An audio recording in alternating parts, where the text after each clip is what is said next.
guys, welcome to my channel. Welcome back. If you're new here, my name is Sandra and I make college related content. So today's video I'm really excited to make because I'm talking about my stats, statistics.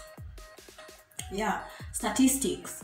So I'm excited to make this because when I was applying, I watched a lot of these videos. However, I couldn't relate because I didn't have a GPA, AP credit, advanced placement classes, international baccalaureate, IB. I don't have any of that. College credit, we don't do that here. So I felt a bit, can't relate. So to all my international students, my Kenyan students, I hope this video helps you. So 2 disclaimers I have. Number 1, please take everything I say with a grain of salt. So smart. So that means take what I say to be more of a suggestion, yeah? Don't think that if you get the same stats that I have, you get in or you won't get into a school. Everyone is different. The college application process has an element of randomness to it. There are several factors that are considered. So take this to be like a suggestion. Number 2, I'm in no way a professional, okay? I'm just a student who went through the process and an enthusiastic researcher. So I hope this video helps you. So some context, the most important part of this video, I went to Alliance. Bruh. Yes, I did 844, that's the Kenyan system. Okay, that was the Kenyan system, now it's like 2677. I was in Alliance, so it's a public girls boarding high school. So total population was about 1,500 students. Then my graduating class, we were 400 students. So I have my notebook down here that I'll be reading from. So if you see me looking down, that's what I'm doing. So the documents I submitted were 1, my KCSE result slip. So you have to get the official slip from the National Examination Council. So you have to send a scan of it. It's been stamped, it's been signed. So send a scan of the front and the back. It's important to send the back because that's where they've explained what the grades mean. So like an A is from 85 to 89.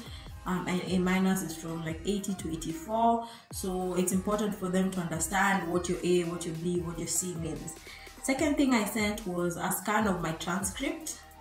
Third thing were my SAT scores. Fourth thing was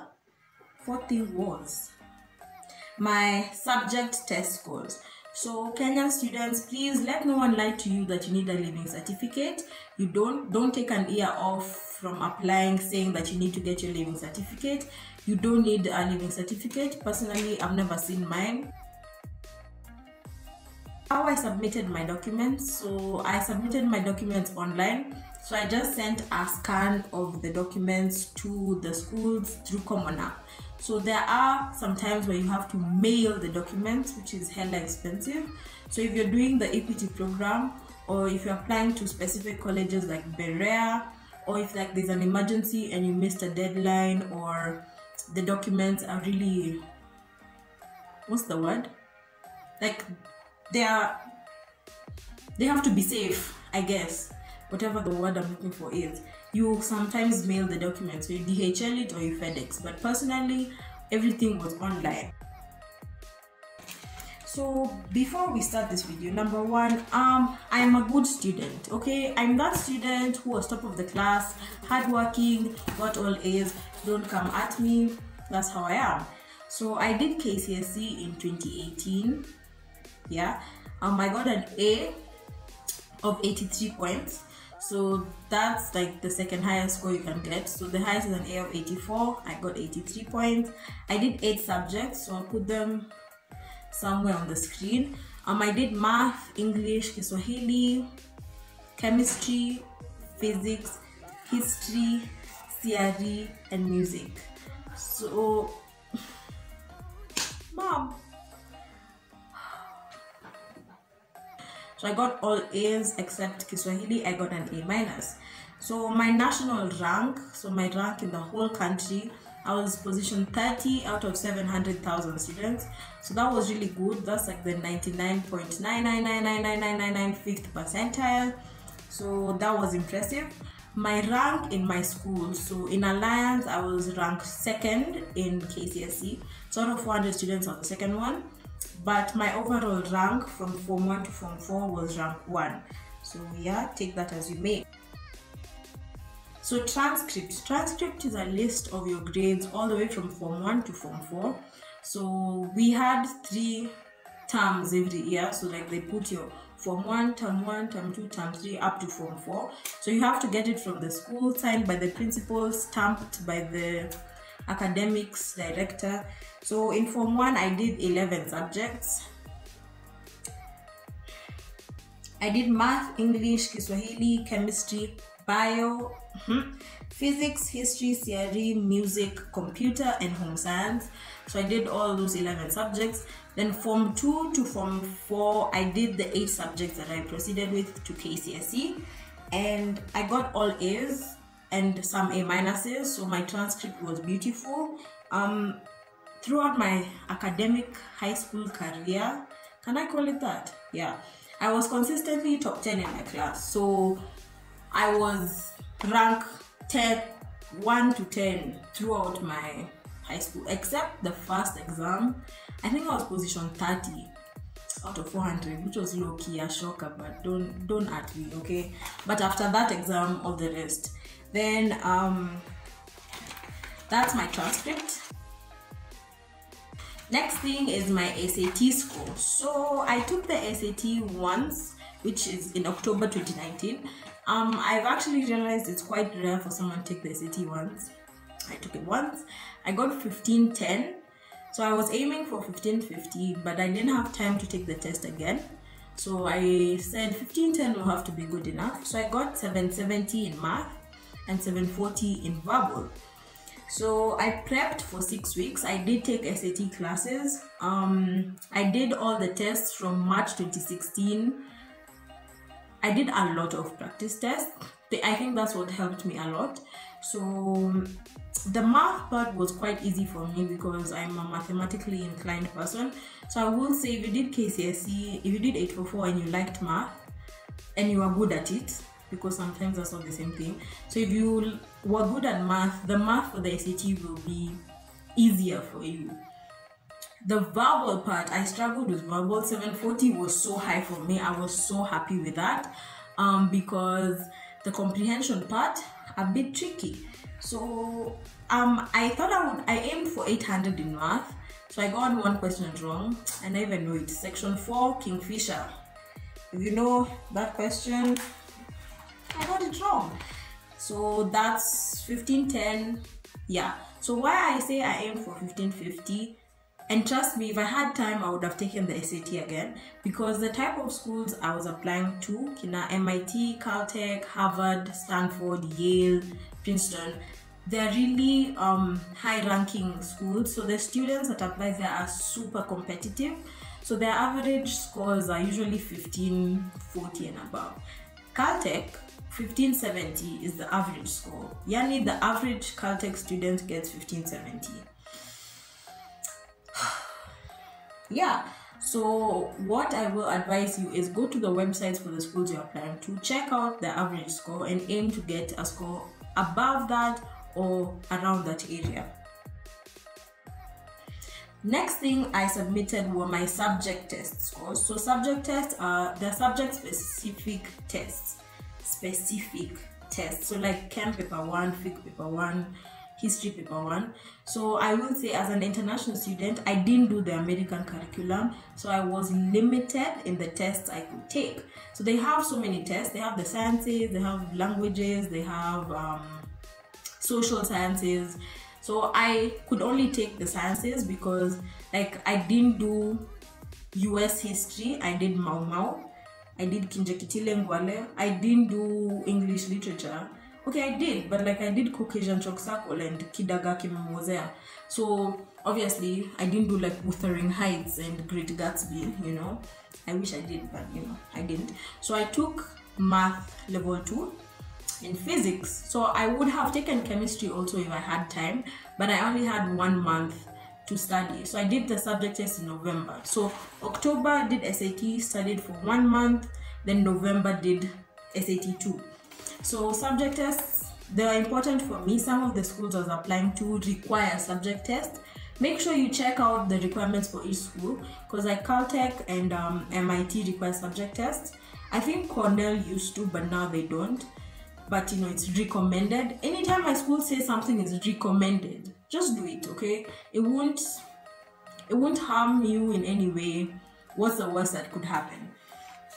So it made my application stand out. It did, because I got 800 out of 800 in mathematics level 2. Then I got 790 out of 800 in physics. So let's unpack that. So there's math level 1 and level 2. So I was just like, why not take level 2? Just prove I'm a bit smarter, you know. Then physics was better for me instead of chemistry, because I was applying engineering.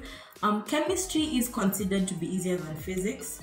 So it's more impressive if you have like a 790 in physics and a 790 in chemistry. So I took physics, I got my 790, I was happy with it, and I used it to apply. So I think subject tests are important, especially for international students, because it proves you can handle the rigor of their curriculum. So your A in KCSE, yes, it's impressive, but they don't know what level of physics you're at. They don't know how hard KCSE is or how easy it is. So you need to prove to them that, here, I got my A in KCSE. Look, it's meaningful. Like, it's a real A. It's a A of substance, or a B or a C. Yeah. So subject tests help me prove that I can handle the curriculum. That means I can handle the college course load, I guess. Yes. So let me just be honest with you, okay? We are honest, yeah. Physics was hard. Yeah, and that's from like a science inclined person. So if you did 844 and you're going to do physics, my friend, you will only know 30% of the material. The rest will be like, what's this? What's this? You have to read. So I didn't have classes. I just downloaded PDFs on my laptop and I read. I used Barron's and Princeton Review, and I had 2 sample SAT tests that are online. So the 2 sample tests, Barron's, Princeton Review, downloaded, and I read for 4 weeks, and it was good enough. It was good enough. So don't doubt yourself. You can do subject tests. Don't be afraid of them. They're actually very good. They help your application, and why not do as much as possible to make your application stand out? Then as I said, I prepped for 4 weeks. The math content. Okay, so if you do KCSE and you're good at math, you'll know about 50% of the content. So you'll know like the introduction part, then they'll get into some questions and you'll be like, what is this? I don't know what this is. So you'll have to study. I would recommend reading for like 8 weeks. Personally, I would say 8 weeks, and take as many subject tests as possible. Like, it doesn't matter what course you're applying to. It doesn't hurt to supplement your application with more materials. Then the trick with subject tests, though, the downside is if you get like 740 or 750, it's a fail.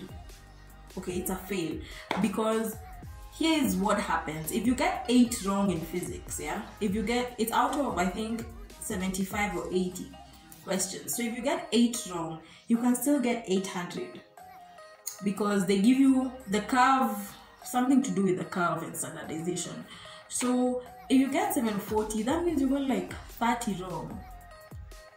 Don't quote me on that, but it means you got a lot of questions wrong. So sometimes you're even told like that 740, it will derail your application.